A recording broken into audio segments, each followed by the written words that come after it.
High, চলো আজকে তোমাদের সাথে শেয়ার করব কত রকমের চন্দ্রমল্লিকা ফুল গাছ আমার কাছে আছে। এটা হলো এক ধরনের চন্দ্রমল্লিকা।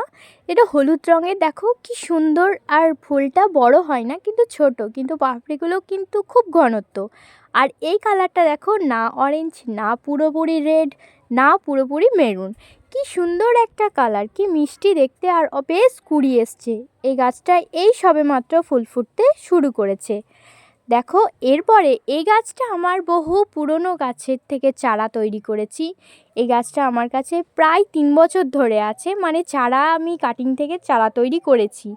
এই গাছটা পুরনো গাছ থেকে নিয়ে নতুন চারা এবছরে করেছি। আর এটা হলো হলুদ।